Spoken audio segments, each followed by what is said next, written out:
You're talking about community studies. Listen, the jobs that are available to kids that are in the 22nd percentile, they're not there anymore. The jobs you can raise a family on, and you can have vacations on, and you can be middle class on. You know, those jobs are whittling away, and now even your technical jobs, you have to go to technical school for. You know, even factory jobs, there's some technical training.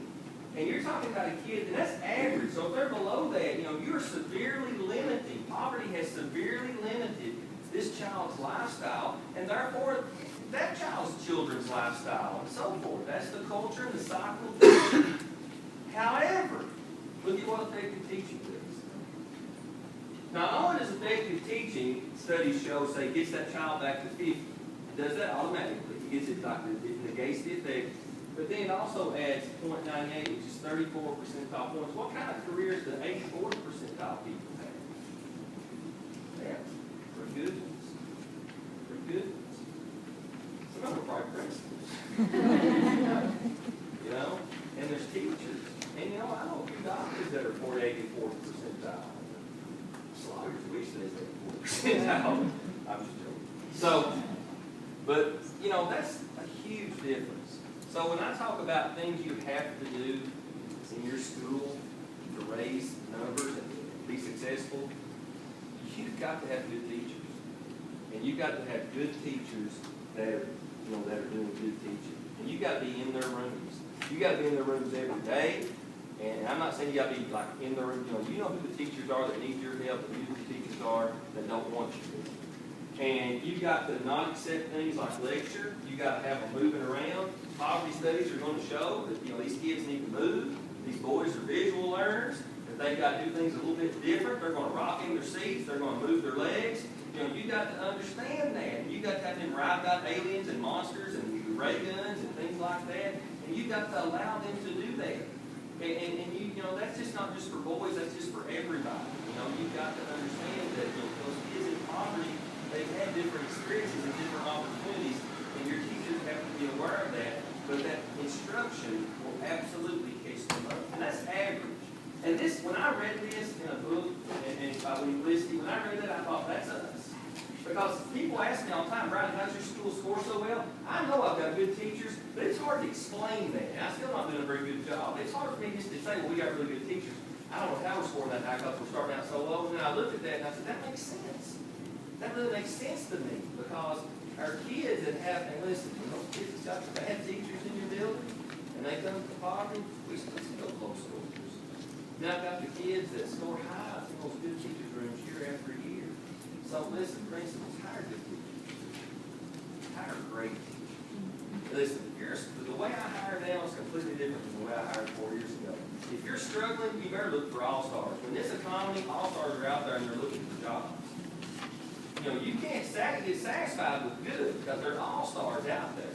Listen, all-stars are hard. It's just like in the Olympics. You know, that may work well over 4 years, but you put 4 all-stars on the same team, you better be a good leader yourself, or you're asking for trouble, because they ain't going, you know, they come with their own kind of thing. They're wanting to do things all the time. Sometimes, you know, they're out of the box. You know, they're more demanding. They're more harder on themselves. Sometimes they don't belong to each other. You know, so that's a, you know, you have to understand that. But hire your all-stars. But now, once you get there, in some of these schools, it's already high-performance schools, then you can begin to look at building your team. And there's nothing wrong with those teachers that are just right there at all-star level, or they're all-stars in their own way. Not every all-star has to be an extroverted, creative, out-of-the-box, blow-your-mind all-star. Sometimes that introvert that knows how to relate to children still has some classroom management skills, and his scores are very solid, but will never rock the boat, and they'll be an excellent employee. Those are all-stars in their own way. So you have to think about that, about who you get hired.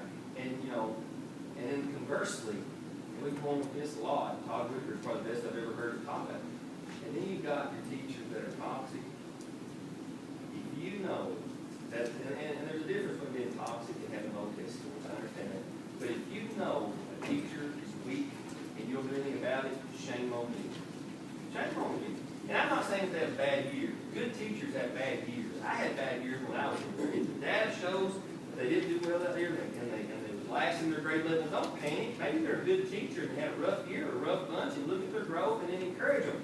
But if it's 2, 3 years in a row, there needs to be an improvement plan or a corrective action plan, or you move that person, or you fix that person, or assign them a mentor, or you try to do something. You have to have those tough conversations. And in that 4 years, you know, there's been several teachers. Last year I had 3 teachers on improvement plans or corrective action plans. And I didn't like none of it.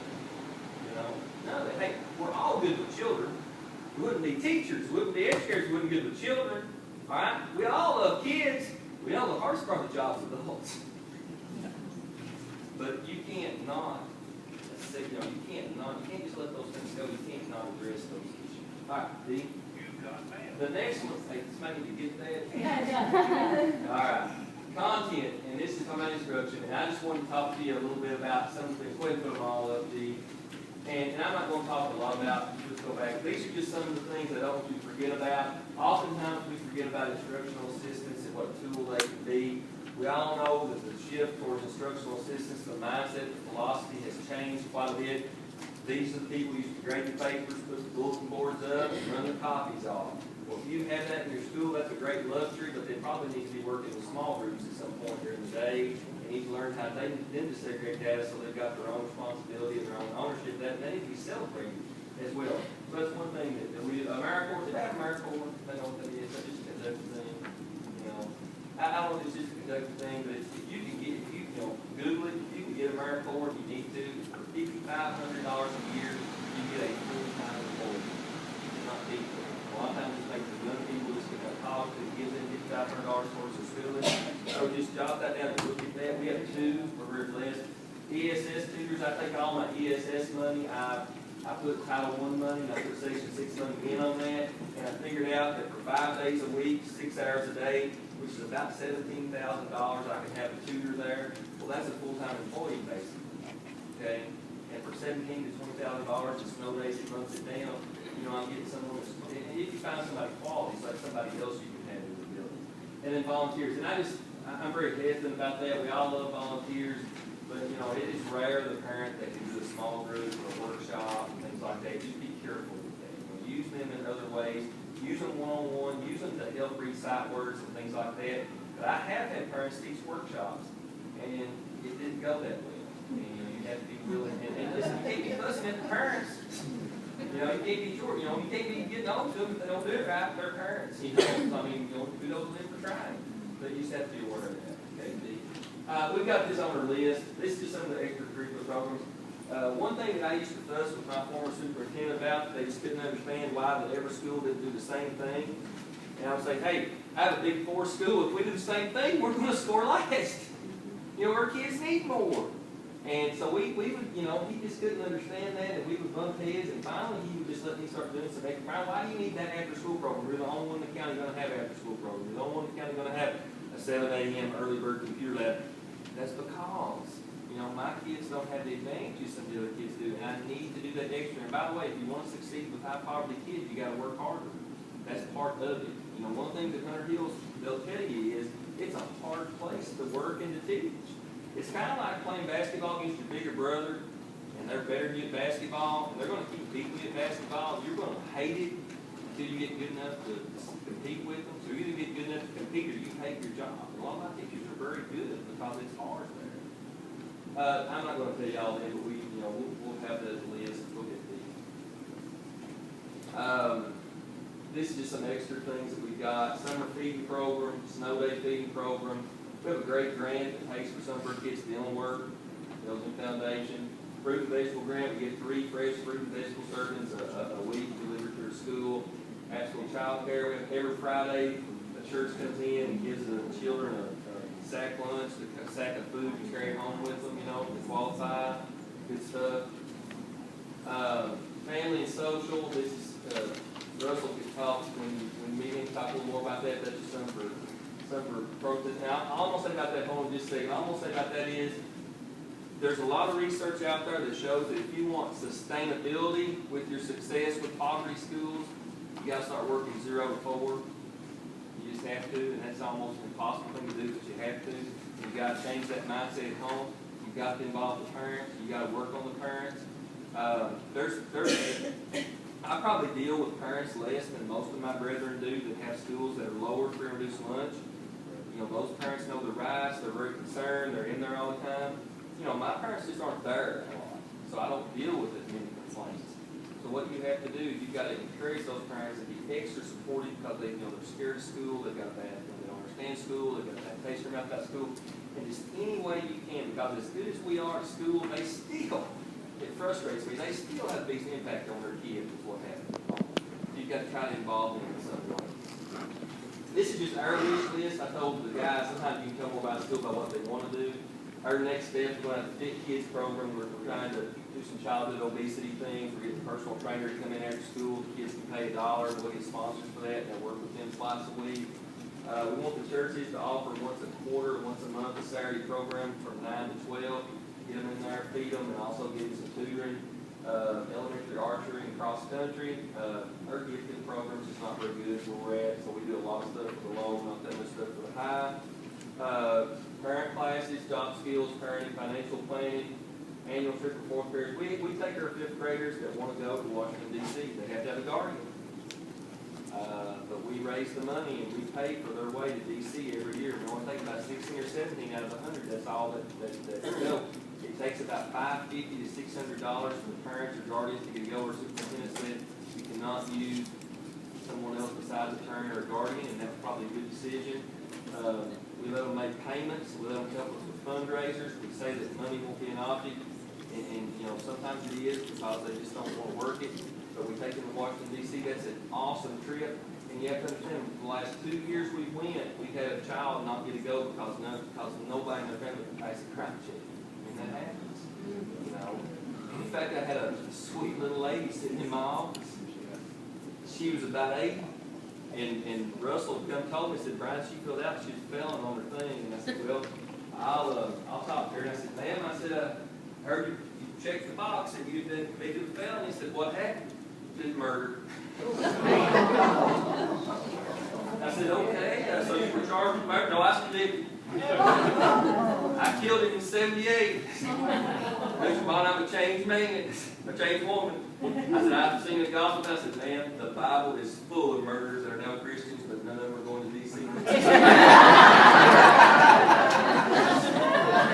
So, you just deal with stuff like that. It's sad, but, and that's a great thing. The D.C. thing took 3 years for us to even get it approved. Finally, the new superintendent came, and he had just went in his old job, his former job, with his son in D.C. school trip, so that made it really easy. And it's a little bit of work, but it's awesome. I'd like to move that down to the 4th grade and just do a one-night overnight trip. We'd like to go to Chicago, to the Field Museum and shit.